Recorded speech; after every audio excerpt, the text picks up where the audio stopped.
హల్లెలూయా. కొద్ది నిమిషాలు దేవుని వాక్యాన్ని ధ్యానించుకుందాం. కీర్తనల గ్రంథము 131వ అధ్యాయము 3వ వచనం.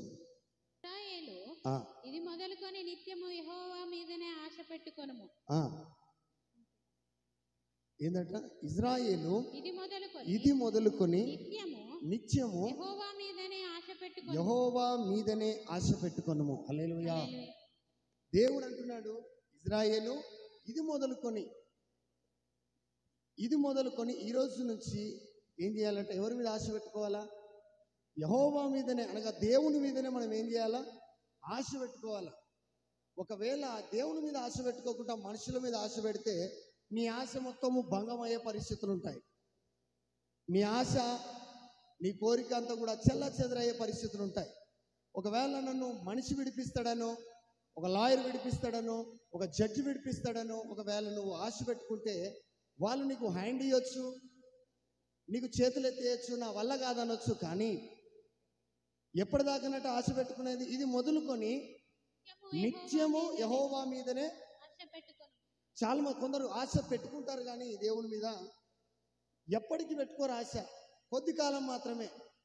అంటే వాళ్ళకు నచ్చినప్పుడు దేవుని మీద ఆశపడతారు, నచ్చనప్పుడు వాళ్ళ మీద ఆశపడుకుంటారు. వాళ్ళ ఆలోచన మీద ఆధారపడడం, వేరే వ్యక్తుల మీద ఆధారపడడం చేస్తూ ఉంటారు. హల్లెలూయా.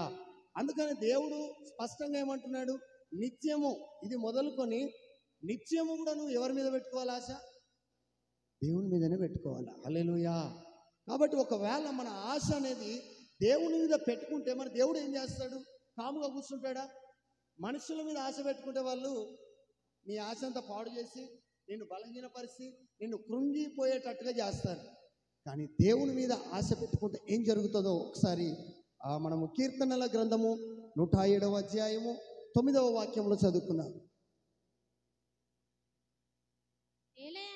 ఏలయనగా ఆశగల ప్రాణమును ఆయన తృప్తిపరిచి ఉన్నాడు. హల్లెలూయా. ఏం చేస్తూ ఉంటాడట దేవుడు?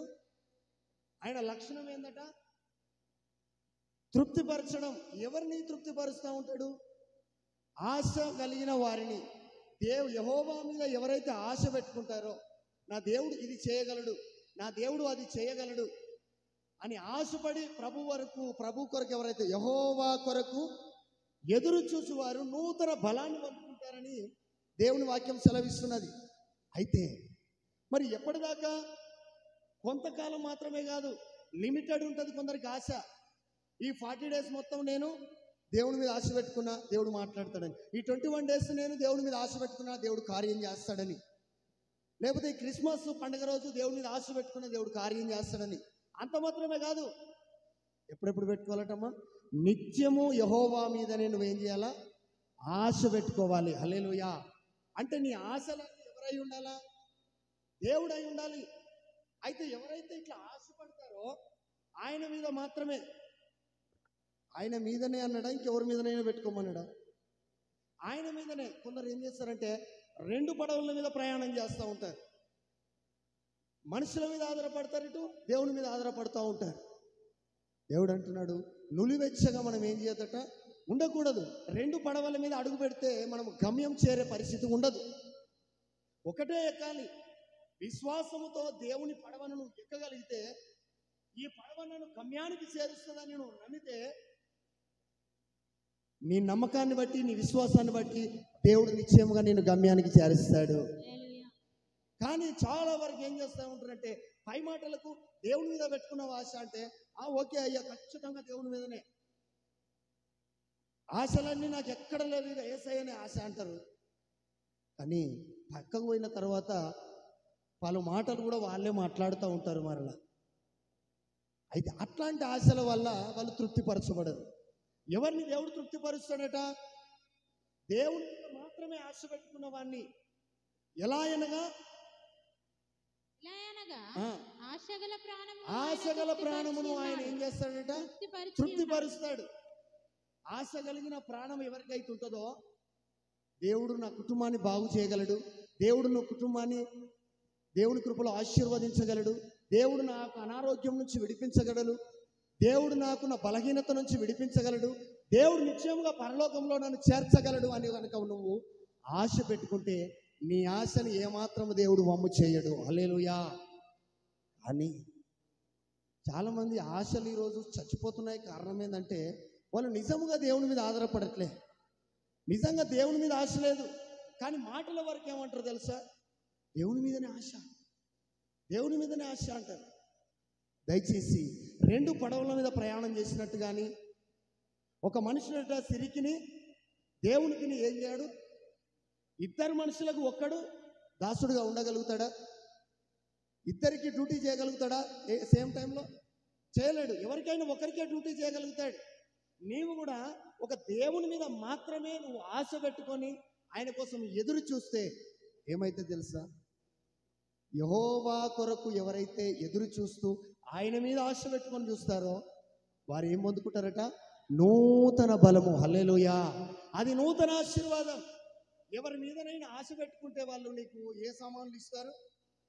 పాత సామాన్లు ఇవ్వచ్చు, పాత వస్తువులు ఇవ్వచ్చు, పాత బట్టలు ఇవ్వచ్చు. నీకు బట్టలు లేవు, నాకు ఆయన బట్టలు ఇస్తాడేమో అని ఆశపడితే, మా ఇంట్లో సోఫా లేదు, మా ఇంట్లో ఇది లేదు అది లేదని ఒకవేళ నువ్వు ఆశపడితే ఏ వస్తువులు ఇవ్వచ్చు? వాళ్ళు పాత ఇవ్వచ్చు, నీకు వాడుకొని వదిలిపెట్టినే ఇస్తారు. మనుషులకున్న లక్షణం అది. మళ్ళీ ఏం చెప్తారో తెలుసా? నేను ఇచ్చిన, నేను చేసిన, పాత ఇచ్చేస్తారు. కానీ దేవుని కోసం ఆశ పెట్టుకుంటే, దేవుని మీద ఆధారపడితే, దేవుని వైపు చూస్తే, దేవుని కొరకు బ్రతకడానికి సిద్ధపడితే ఏమిస్తాడట? నూతనమైనదే ఇస్తాడు. హల్లెలూయా. నువ్వు పూర్వకాల సంగతులని మర్చిపోయి, నువ్వు గడిచిన విషయాలని కూడా మర్చిపోయి, యెషయా గ్రంథము 43వ అధ్యాయము 18-19 వచనంలో రాయబడి ఉంటుంది. ఒకసారి చదువుదా. మునుపటి వాటిని జ్ఞాపకం చేసుకొనకుడి, పూర్వకాలపు సంగతులను తలంచుకొనకుడి. ఇదిగో నేను ఒక నూతన క్రియ చేయుచున్నాను. చాలు. హల్లెలూయా. అది ఇప్పుడే మొలుచును. హల్లెలూయా. హల్లెలూయా. ఏందట? మునుపటి వాటిని ఏం చేద్దట? జ్ఞాపకం చేసుకోవద్దు. పాత పూర్వకాల సంగతులు తలంచుకొనకూడదు. జరిగిపోయిన విషయాల కోసం తలస్తూ బాధపడుతూ విచారణ వ్యక్తం చేయకూడదు. కానీ నువ్వు దేవుని మీద ఆశ పెట్టుకొని యెహోవా కొరకు నువ్వు ఎదురు చూసే వ్యక్తిగా నువ్వు ఉంటే దేవుడు ఏం చేస్తూ ఉంటాడట? పాత బలాలు కానీ పాత ఆశీర్వాదం కానీ కాదు, కానీ నూతన బలము చేత నింపుతాడట. హల్లెలూయా. ఆ నూతన బలము, నూతన ఆశీర్వాదము, నూతన కృప నిన్ను నీ కుటుంబాన్ని అంటుకోవాలి అని నువ్వు ఆశిస్తే, ఆ విధంగా నువ్వు ఆయన మీద ఆశ పెట్టుకుంటే, మందిరానికి వచ్చి మళ్ళా బయట వాళ్ళ మీద కాదు ఆశ పెట్టుకునేది. దేవుని బిడ్డగా ఉంటున్న నీవు దేవుని మీదనే ఆశ పెట్టుకోవాలి. యేసయ్య బిడ్డగా నువ్వు చలామణి అవుతున్నప్పుడు యేసయ్య మీదనే నువ్వు ఆశ పెట్టుకో. ఖచ్చితంగా నీ ఆశలని తీరుస్తాడు. నీ పరిస్థితులు కూడా దేవుడు మారుస్తాడు. అందుకనే ఎలా అనగా ఆశ కలిగిన ప్రాణమును ఆయన తృప్తిపరిచి ఉన్నాడు. ఏం చేస్తున్నాడట? తృప్తిపరుస్తాడట. ఒకవేళ నువ్వు దేవుని మీద ఆశను పెట్టుకుంటే నువ్వు నూతన బలాన్ని పొందుకుంటావు, నూతన ఆశీర్వాదం అందుకుంటావు. అంత మాత్రమే కాదు, తృప్తి లేకుండా పెట్టడట. ఆయన తృప్తి కలిగేటట్టు పెడతాడు. హల్లెలూయా. కొందరు భోజనం పెడితే చాలని భోజనాలు పెడతారు. ఎవడైనా పని నీకు చూపిస్తే చాలని జీతం వచ్చే ఉద్యోగాన్ని చూపిస్తాడు. ఎవరైనా నీకు ఏదైనా కాంట్రాక్ట్ వర్క్ ఇస్తే చాలని ఇస్తాడు. నీ కుటుంబానికి సరిపోదు, నీ అవసరతలకు అది సరిపోదు. ఎవరైనా స్వస్థత చేస్తే చాలని స్వస్థత, తృప్తి లేని స్వస్థత. చేసినావంటే చేసిన, కానీ దాని ద్వారా వీడు నెమ్మది పొందలే, వీడు క్షేమంగా రెస్ట్గా విశ్రాంతిగా ఉండే పరిస్థితులు లేవు. హల్లెలూయా. కానీ దేవుని మీద ఆశ పెట్టుకొని దేవుని వైపు ఎవరైతే చూస్తారో ఏం చేస్తాడట? ఆయన తృప్తిపరుస్తాడట. హల్లెలూయా. అంటే చాలని వ్యవస్థ అయ్యాడు. దేవుడు నాకు ఒక గృహాన్ని ఇస్తాడని దేవుని మీద నువ్వు ఆశపడితే చాలని గృహాన్ని ఇయ్యాడు. విశ్రాంతి కలిగిన గృహం ఇస్తాడు, విశాలమైన గృహం ఇవ్వగలిగిన వాడు. ఒకవేళ ఒక వ్యక్తి మీద, ఒక గవర్నమెంట్ మీద నువ్వు ఆశపడితే పాపం వాళ్ళు ఇచ్చే గృహం నీకు సరిపోకపోవచ్చు. ఒక వ్యక్తి మీద ఆధారపడితే, ఒక ప్రభుత్వం మీద ఆధారపడితే నువ్వు అనుకున్న స్థాయిలో నీకు వాళ్ళు మేలు చేయకపోవచ్చు.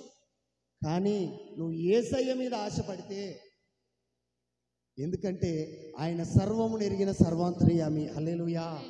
ఆయన సర్వసంపన్నుడు, ఆయన సర్వాధికారి. అంటే అన్నిటి మీద ఆయనకు అధికారం ఉన్నది. ఆయనకున్న అధికారంతో నీకు ఏదైనా చేయడానికి ఆయన సిద్ధంగా ఉంటాడు. నీకు కావాల్సింది ఏందో తెలుసా? నువ్వు దేవుని మీద ఆశ పెట్టుకొని నువ్వు చూసే వ్యక్తిగా ఉండాలి. హల్లెలూయా. అప్పుడు తృప్తి పడతామట. నూతన బలమే కాదు, ఏమొస్తుందట? తృప్తి వస్తుంది. తృప్తి వస్తుంది.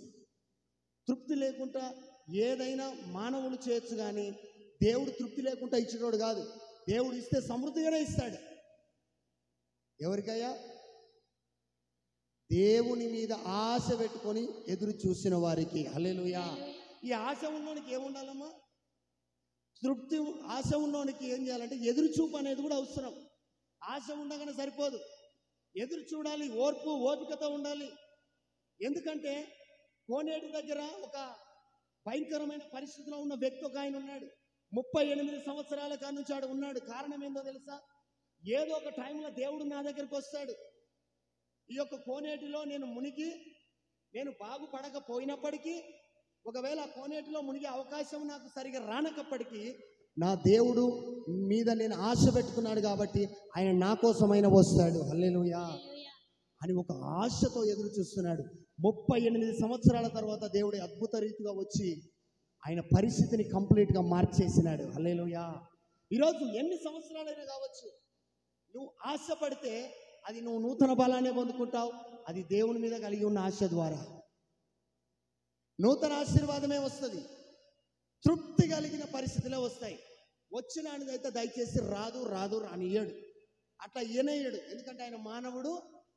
ఎందుకంటే నేను అంటాడు, నేను మీ ఆలోచనల వంటి నా ఆలోచనలు కాదు. దేవుని ఆలోచనకు మన ఆలోచనకు చాలా డిఫరెన్స్ ఉంది. నువ్వు ఇంతవరకే ఆలోచిస్తావు, నువ్వు రేపటి వరకే ఆలోచిస్తావు, నువ్వు గంట వరకే ఆలోచిస్తుండొచ్చు. దేవుడు అంతము వరకు కూడా ఆలోచన చేస్తాడు. హల్లెలూయా. నీ బ్రతుకులో ఏమి చేయాలో, ఎలా నిన్ను నడిపించాలో ఆయన ఒక ప్రణాళిక కలిగి ఉన్నాడు. ఆ ప్రణాళిక కలిగి ఉన్నాడు కాబట్టి నిన్ను పిలిచినాడు. ఎక్కడికి పిలువమంటామంటే మనము యేసుక్రీస్తు అన్న తన కుమారుని సహవాసమునకు పిలువబడిన వారము. హల్లెలూయా. మనల్ని పిలిచిన దేవుడు నమ్మదగిన వాడు. ఆ నమ్మదగిన ఆ దేవుడి మీద నువ్వు పెట్టుకున్న ఆశ దేవుడు ఏం చేయని అంటే భంగము కానియడు. హల్లెలూయా. చదువుకుందాం మాట. సామెతలు 23వ అధ్యాయము 18వ వచనం. ముందు గతి రానే వచ్చును, నీ ఆశ భంగము కానేరు. చాలు. హల్లెలూయా. హల్లెలూయా. మనల్ని భంగం చేసేటోళ్ళు చాలా మంది ఉంటారు ఒకవేళ ఆశపడితే. కానీ దేవుని మీద ఆశపడితే ఒట్టి చేతిలో పోయే పరిస్థితి రాదు. ఆశలను అడియాసలు చేసేసి నిన్ను అవమానపరిచి నిన్ను బలహీనపరిచేటోడు కాదు. ఎందుకంటే దేవుని మీద ఆశ పెట్టుకోవాలి. ఎందుకు అయ్యా?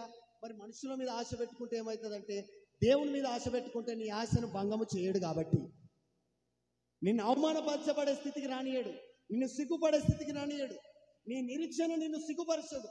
ఎందుకో తెలుసా? ఆయన సకల పట్టణ ప్రాంత ప్రజలు ఆయనను వెంబడిస్తారు. ఎక్కడుంటే ఆయన అరణ్యంలో వెళ్ళిపోయినప్పుడు ప్రజలందరూ వెంబడి వెళ్ళిపోతే వాళ్ళని చూసి ఆయన ఏం చేస్తాడు? కనికరపడతాడు. అంటే దేవుని మాటలు విందామని, దేవుని యొక్క స్వరాన్ని విందామని వాళ్ళు పరిగెత్తుకుంటూ వస్తారు. ఏ నడకమ్మా? కాలి నడక. మనకు బండ్లున్నా కూడా మనకు రానికి రావట్లే, మనకు కార్లున్నా కూడా మనం టైంకి రాము, మనకు ఇంటికి 4 సైకిల్ మోటార్లు ఉన్నా కూడా సమయానికి రాని పరిస్థితి. కానీ వాళ్ళలో ఆశ ఎట్లున్నదో తెలుసా? ఆయన దగ్గరికి పోతే నేను బాగుపరచబడతా, ఆయన మాటలను నేను వింటా. శబాదేశపు రాణి సొలొమోను దగ్గరికి ఎంత ఆశ కలిగి వచ్చినదో, అనేక పట్టణ ప్రాంత ప్రజలు కూడా పరిగెత్తుకుంటూ ఎవరి దగ్గరకు వస్తున్నారు? అరణ్యములో ఉన్న యేసయ్య దగ్గరికి వచ్చినాడు. హల్లెలూయా. మరి అరణ్యము కాడికి అవకాశాలు మంచిగా ఉన్నాయా? రోడ్లు వేసినారా అమ్మ? కొంతమందికి రోడ్లు మంచిగా ఉండాలి, చర్చికి పోవాలంటే రోడ్డు నీట్గా ఉండాలి, బండి మంచిగా ఉండాలి, అన్ని అవకాశాలు పరిస్థితులన్నీ బాగుంటే, అనుకూలంగా ఉంటే ఏం చేస్తారు? వచ్చి కూర్చొని ప్రార్థన చేసుకొని అట్లా ఫార్మాలిటీ కోసం వెళ్ళిపోతూ ఉంటారు. హల్లెలూయా. కానీ పరిస్థితులన్నీ చిన్నాభిన్నంగా ఉన్నా కూడా, పరిస్థితులన్నీ బాగలేకున్నా, అసలు వెళ్ళడానికి వెహికల్ సౌకర్యం లేదు, వెళ్ళడానికి దారి కూడా మంచిగా లేదు. కొందరు అంటారు నాకు పిల్లలు ఉన్నారు, నా నా తల్లిదండ్రులు ముసలి వాళ్ళు, నా కుమార్తె నాకు జ్వరం వచ్చింది, అది ఇది అని చెప్పేసి నా వంకలు చెప్తారు. ఏముందో తెలుసా వీళ్ళకు? అసలు ఆశ వీళ్ళకు దేవుని మీద ఆశ ఉన్నప్పుడు ఎంత దూరమైన దేవుని కోసం పరిగెత్తగలుగుతావు. దేవుని మీద ఆశ ఉంటే ఎంత దూరమైనా కావచ్చు, ఎంత పరిస్థితి అయినా, అది వర్షమైనా వడగండ్లైనా, పరిస్థితులు ఏదైనా కూడా ప్రభు కోసం బ్రతకడానికి, ప్రభును ఆరాధించడానికి, ప్రభువును గణపరచడానికి నువ్వు సిద్ధపడతావు. ఎప్పుడమ్మా? యేసయ్యను ప్రేమించాలని ఒక ఆశ, యేసయ్యను ఆరాధించాలని ఒక ఆశ, యేసయ్య మాటలు వినాలని ఒక ఆశ, యేసయ్య ద్వారా నేను తృప్తి పొందాలని ఒక ఆశ, యేసయ్య నన్ను తృప్తిపరుస్తాడని ఒక విశ్వాసం. ఇవన్నీ ఉన్నప్పుడు ఏం చేస్తాం? పరిస్థితులు చూస్తామా? చూడం. ఇది బాగుందా, అది బాగుందా, ఏది బాగున్నదా బాగలేదా అని అడగము. కానీ నేను అక్కడికి వెళితే నా పరిస్థితులు బాగుపరచబడతాయి, అది ఒక ఆశ. అందుకనే వాళ్ళు సకల పట్టణ ప్రజలందరూ కూడా ఏం చేస్తున్నారు? ఖాళీ నడకన, బండ్లు లేవు, ఇంకేం లేదు, వెహికల్ సౌకర్యం లేదు, అయినా కూడా ఏం చేస్తున్నారు? పరిగెత్తుతున్నారు. వాళ్ళ ఆశను చూసి ఆయన ఏం చేస్తున్నాడు?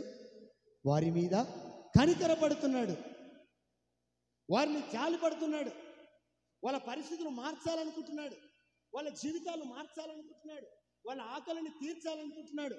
వాళ్ళు ఏ సమస్య చేత, ఏ బంధకాల చేత ఉన్నారో వాటి నుంచి విడిపించాలని దేవుడు మిగులు ఆశపడుతున్నాడు. హల్లెలూయా. నువ్వు ఆయన మీద ఆశ పెట్టుకొని చూస్తే ఆయన కూడా నీకోసం ఏం చేస్తుంటాడు? ఆశ పెడతాడు, నీకోసం ఆలోచన చేస్తాడు. అయితే వీళ్ళందరూ పోతుంటే వాళ్ళ ఆశను చూసి దేవుడు ఏం చేస్తున్నాడు? ఇక మాటలాడడం మొదలుపెట్టినాడు. హల్లెలూయా. వారి మీద కనికరం చూపించినాడు, వాళ్ళ మీద దయ, జాలి. ఎప్పుడు ఇవన్నీ వస్తాయట? మనం దేవుని మీద ఆశపడితే నీ ఆశను చూసి అయ్యో అని చెప్పేసి దేవుడు కూడా నీపై కృప చూపించి నిన్ను దీవిస్తాడు. ఇక ఆశ లేకుండా ఏమోలే, ఆశ ఉన్నాడు ఏం చేస్తాడు? అక్కడ పోతే పాలు పోస్తారట అనుకుంటే ఆశ ఉన్నాడు ఏం చేస్తాడు తెలుసా? ఓ మంచి తీసుకొని వస్తాడు. ఇక ఆశ లేనివాడు ఏం చేస్తాడు? అమ్మ ఏం చేస్తాడు? ఆశ లేనుడు గిన్నె తెస్తాడా? తేడు ఖాళీగా వస్తాడు, ఏమో చూద్దామని వస్తాడు. అంటే వానికి ఏం లేదు అక్కడ పాలు పోస్తారని. ఆశ ఉంటే తెచ్చుకునేవాడు. నీవు కూడా, నీకు ఆశ ఉంటే హృదయాన్ని తెరిచి ప్రభు వైపు చూస్తావు. హల్లెలూయా. సుంకరికి ఒక ఆశ ఉన్నది, ఏంటో తెలుసా? నా ప్రార్థన దేవుడు వింటాడని ఒక ఆశ. అందుకనే హృదయాన్ని తెరిచి ప్రార్థన చేస్తున్నాడు. సుంకరి ప్రార్థన దేవుడు విన్నాడు. హల్లెలూయా. ఈరోజు నీవు హృదయాన్ని తెరిచి ఆశతో దేవుడు చేస్తాడు, నా పరిస్థితులు మారుస్తాడనే ఒక విశ్వాసంతో నువ్వు ముందుకెళితే దేవుడు ఏం చేస్తాడమ్మా? వదిలిపెడతాడా? వాళ్ళందరూ దేవుని మాటలు వినాలా అని చెప్పేసి పరిగెత్తుకొని వస్తే దేవుడు ఎందుకు వచ్చిండ్రా బాబు, నేను బిజీగా ఉన్నా అని చెప్పిండా? చాలామంది కొంచెం మనం ఆశతోటి వాళ్ళ దగ్గర పోతే వాళ్ళు ఏం చేస్తారు తెలుసా? నేను బిజీగా ఉన్నా, నేను మాట్లాడలేను, నీకేమి హెల్ప్ చేయలేను, నీకు సహాయం చేసే స్థితిలో నేను లేను, నాకు టైం కావాలి అని రకరకాలుగా మాట్లాడేటోళ్ళు మనకు కనబడుతూ ఉంటారు. హల్లెలూయా. కానీ యేసయ్య ఏమంటున్నాడు? వాళ్ళని చూడండి, వాళ్ళ ఆశ చూసి, వాళ్ళ పరిగెత్తుడు చూసి, వాళ్ళలో ఉన్న ఆ యొక్క పరిస్థితి అంతా చూసి ఏమంటున్నాడు తెలుసా? కనికరపడుతున్నాడు. ఈరోజు నీవు ఆశ కలిగి వచ్చినట్లయితే, ఈరోజు వచ్చిన ఆశ కలిగి వచ్చిన నిన్ను కూడా దేవుడు ఏం చేస్తున్నాడు? నిన్ను కనికరించబోతున్నాడు. హల్లెలూయా.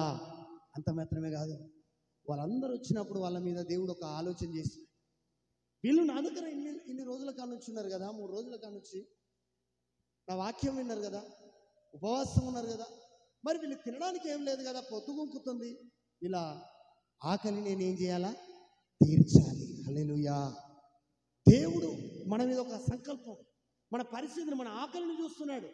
నువ్వు ఆశగల ఆయన దగ్గరికి వస్తే నీవు ఏమేం బాధలు పడుతున్నావో, నీ అంతర్యంలో ఏమున్నదో, దేనికోసం నువ్వు వేదన పడుతున్నావో దాన్ని దేవుడు దృష్టించి చూసి దాని నుంచి నీకు విడుదల ఇచ్చే దేవుడు అయి ఉన్నాడు. హల్లెలూయా. ఇమిడియట్లీ అంటున్నాడు శిష్యులను చూసి, వాళ్ళకి భోజనం పెట్టేసేయండి బాబు. అయ్యా, భోజనం పెట్టడానికి మన దగ్గర అన్ని రొట్టెలు కానీ వాళ్ళకి సంబంధించి ఏమీ లేదు కదా అంటే, మీ దగ్గర ఏమున్నది? 5 రొట్టెలు ఉన్నాయి, 2 చేపలు ఉన్నాయి అంటే, అప్పుడు అంటున్నాడు వాటిని ఆయన తీసుకొని ఆయనకి ఇచ్చినప్పుడు ఆయన వాటిని విరిచి కృతజ్ఞతాస్తుతులు చెల్లించి వాళ్ళందరికీ కూడా సమృద్ధిగా పంచిపెట్టినాడు. హల్లెలూయా. ఎన్ని గంపలు మిగిలినాయమ్మా? 12 గంపలు మిగిలినాయి. ఈరోజు చాలామంది అంటారు, నాకు మిగులుబాటు లేదు. మిగులుబాటు ఉండదు, వాళ్ళకు గిట్టుబాటు లేదు. అది నువ్వు ఏ పని చేసినా, ఏం చేసినా, ఉద్యోగమైనా వ్యాపారమైనా ఏదైనా కావచ్చు, ఏం మిగులుతలే. నెల వచ్చేసరికి నాకు ఇట్లా వస్తున్నాయి, అట్లా వెళ్ళిపోతున్నాయి. మిగులుబాటు నీకు కావాలి అని అంటే వాళ్ళందరికీ కూడా మిగులుబాటు అనేది ఎప్పుడు కనబడ్డది?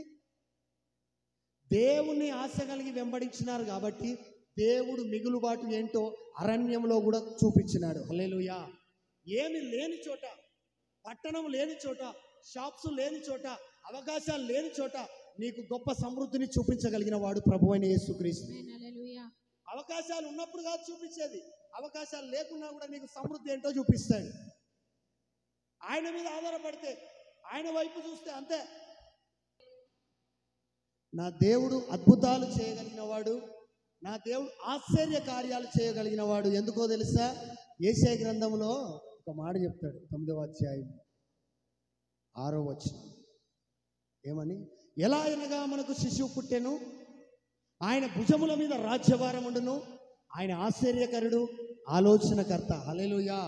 ఎందుకు ఆశ్చర్య కార్యాలు చేయగలిగిన వాడంటే ఆయన పేరే ఆశ్చర్యకరుడట.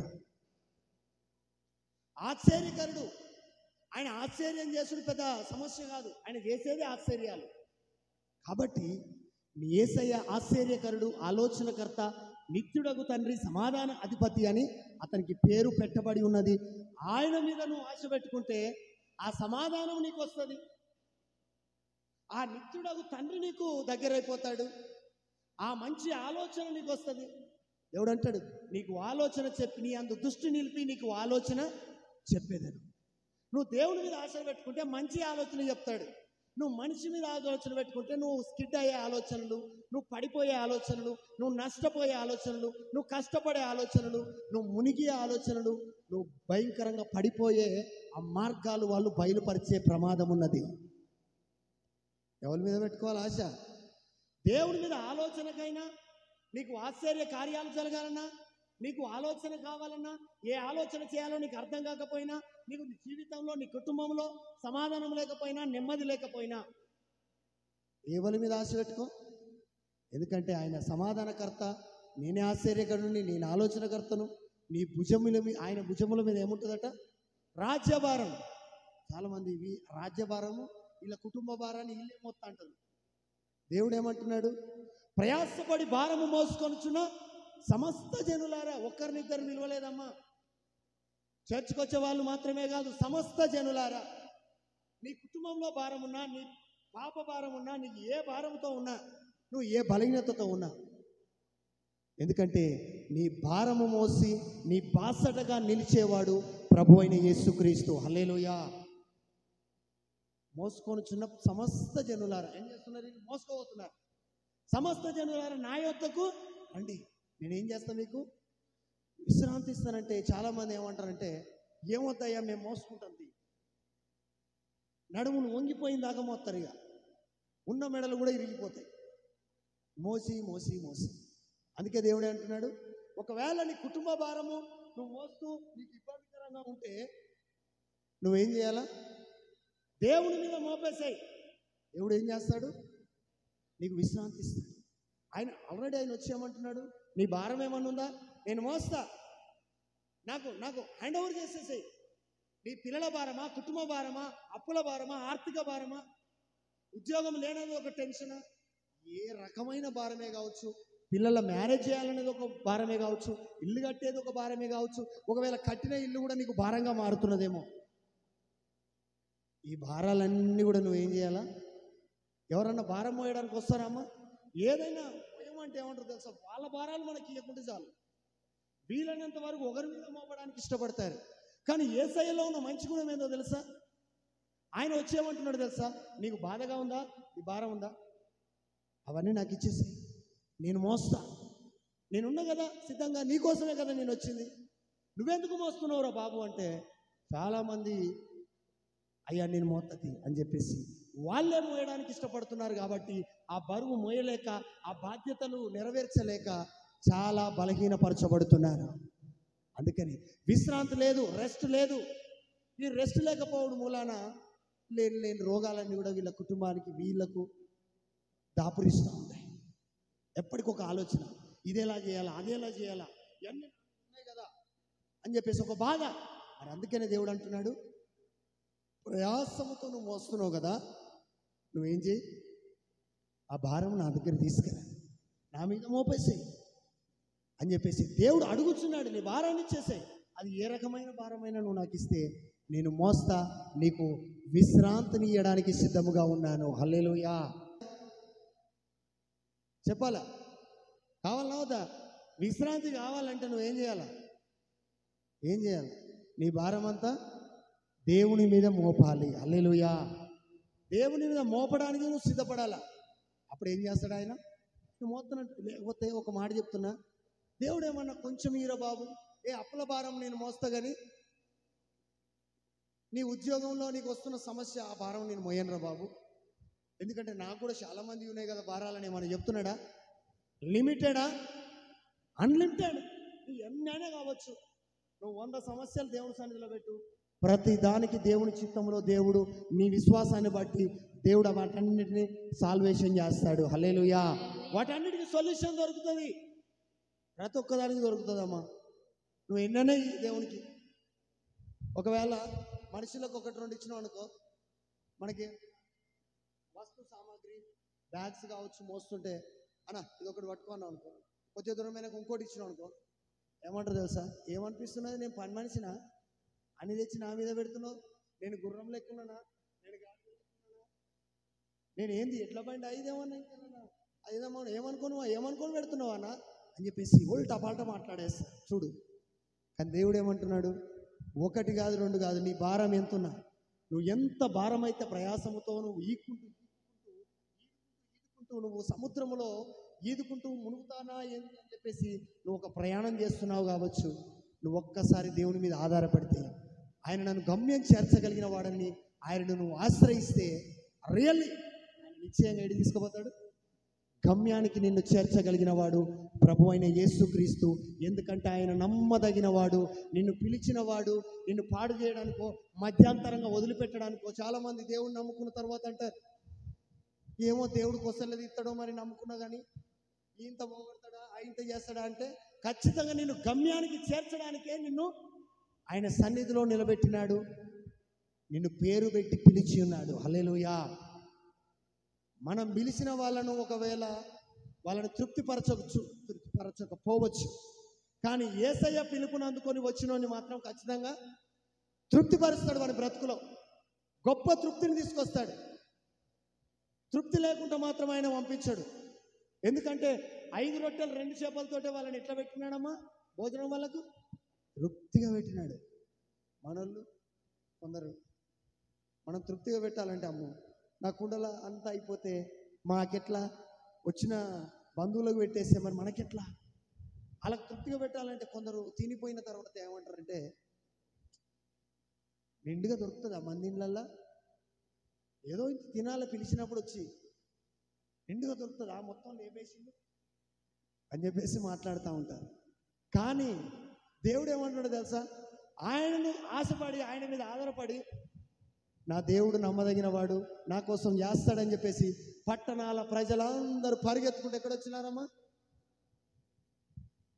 అరణ్యంలో ఉన్న యేసయ్య దగ్గరికి వచ్చినారు. వస్తే, అరే ఇంతమంది వచ్చినారు, నేను ఎక్కడి నుంచి తెచ్చిపెట్టాలేమని అన్నాడా?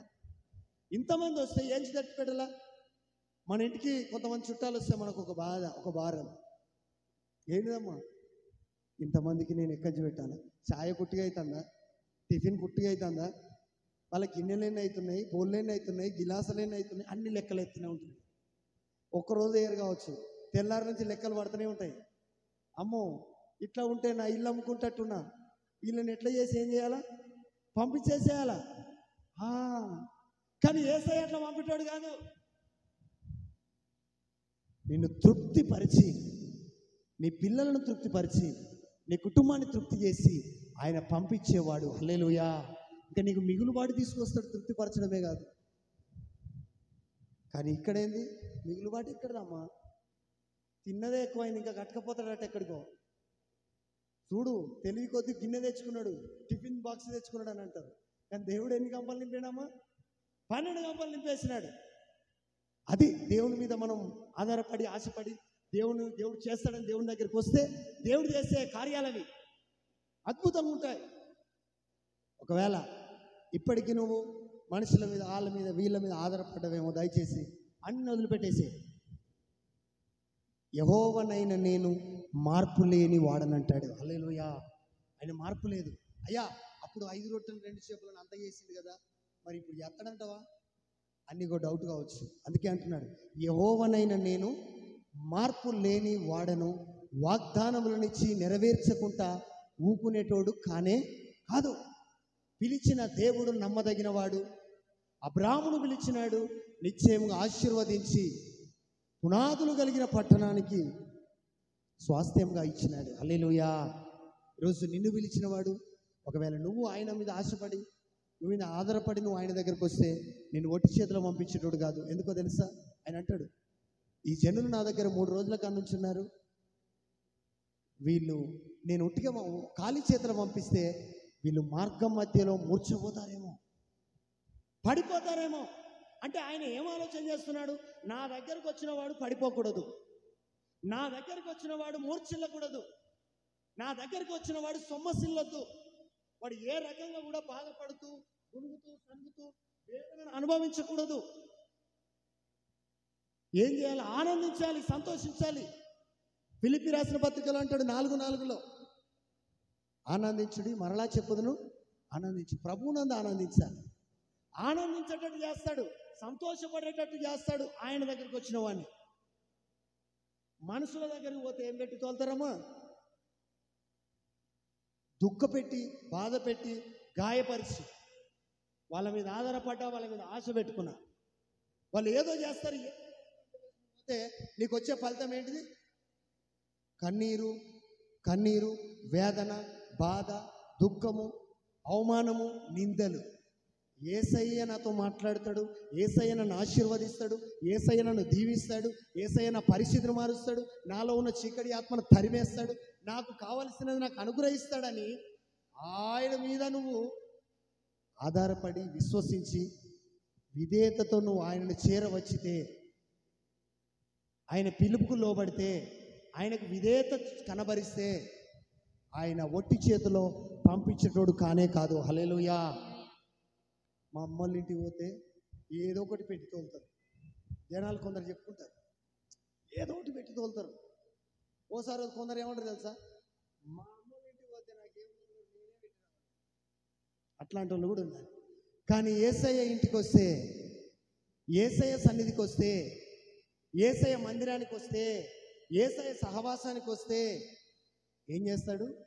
నీకు ఏది కొదువగా ఉన్నదో దాన్ని తీర్చి, నిన్ను తృప్తిపరిచి, నిన్ను దీవించి, నిన్ను ఆశీర్వదించి నీ ఇంటికి పంపిస్తాడు. హల్లెలూయా. అది ఆయనకును ఈ లోకంలో ఉన్న వాళ్ళకు తేడా. కాబట్టి దయచేసి ఆశలన్నీ నీ మీదనే అని చెప్పేసి యేసు వైపు చూస్తే యేసయ్య నిశ్చయముగా కార్యాలు చేస్తాడు. God bless you all.